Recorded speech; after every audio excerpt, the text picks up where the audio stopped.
हरिओम. भगवद्गीता बोध. योगदास श्री जयगणेश जोशी यांनी केलेले निरूपण. अध्याय 8. अक्षर ब्रह्मयोग. ओम श्री परमात्मने नमः. अथ अष्टमोऽध्यायः. जय योगेश्वर. परम आत्म्याला नमस्कार. अध्याय 8. श्लोक क्रमांक 26.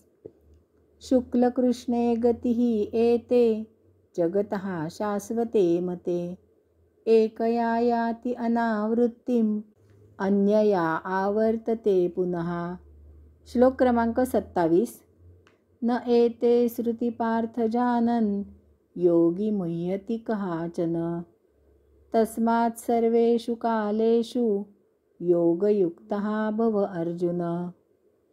शुक्ल आणि कृष्ण या गती जगतात अनादिकालापासून मान्य आहेत. एका मार्गाने गेलेल्यांना येथे परत यावे लागत नाही आणि दुसऱ्या मार्गाने जाणाऱ्यांना येथे परत यावे लागते. पार्था, या दोन्ही मार्गांना जाणणारा योगी कधीही संभ्रमित होत नाही. यास्तव अर्जुना, सदा सर्वदा योगयुक्त रहा. श्लोक क्रमांक 24 आणि श्लोक क्रमांक 25 मध्ये भगवंत श्रींनी योग्यांच्या देहत्यागानंतरचे 2 मार्ग सांगितले.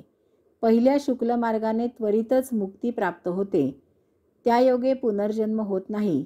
तर दुसऱ्या मार्गाने स्वर्ग सौख्य उपभोगून येथे पुन्हा पुनर्जन्म घेऊन यावे लागते.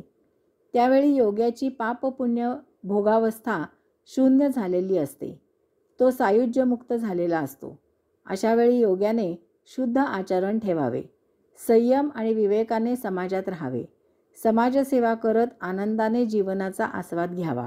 यथाकाळी ते दिव्य द्वार उघडते आणि असा योगी मुक्त होतो.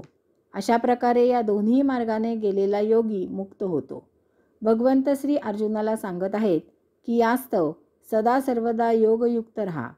कारण योगांना देहत्यागानंतर या 2 पैकी एका मार्गाचा अवलंब करता येतो. कोणत्याही मार्गाचा अवलंब केला तरी शेवटी योग्याला मुक्तीच प्राप्त होते. अंती तो भगवंत श्रींनाच प्राप्त होतो. अयोग्यांना हे शक्य होत नाही. त्यांना इंद्रियांद्वारे देहत्याग करून येथेच पुनर्जन्म घ्यावा लागतो. त्यांचे पापपुण्याचे भोग संचित राहतात. ते पुनर्जन्म घेऊन जन्ममरणाचे फेरे घेऊनच संपावे लागतात. परंतु योग्यांना मात्र शुक्ल मार्गाने त्वरित मुक्ती प्राप्त होते. कृष्ण मार्गाने स्वर्गभोग उपभोगल्यानंतर मुक्ती मिळते. यात थोडा अवधी जातो, परंतु अंती मुक्तीच प्राप्त होते. यास्तव नेहमी योगयुक्त असावे. सतत योगाचरण करावे. योगी व्हावे. त्या योगे मुक्ती नक्की मिळते. हरिओम. श्लोक क्रमांक 28.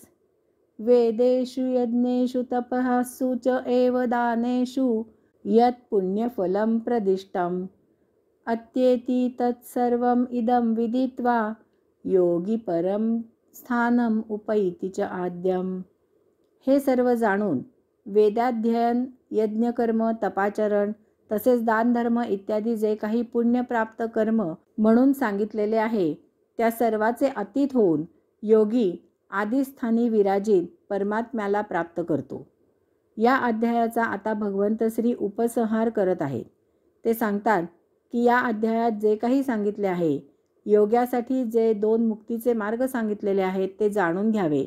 त्यांचा नीट अभ्यास करून विचार करावा.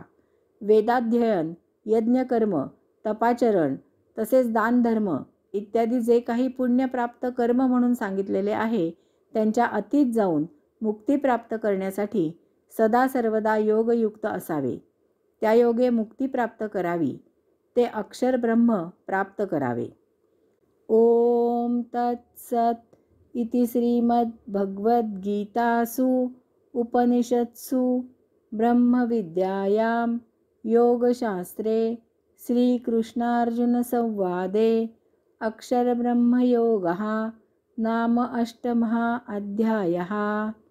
अशा प्रकारे ओम तत्सत श्रीमद्भगवद्गीता नामक उपनिषदांचे उपनिषद असलेले ब्रह्मविद्या आणि योगविद्या याने समृद्ध असलेले यातील श्रीकृष्ण आणि अर्जुन यांच्या संवाद रूपात अक्षर ब्रह्मयोग हा 8वा अध्याय संपन्न.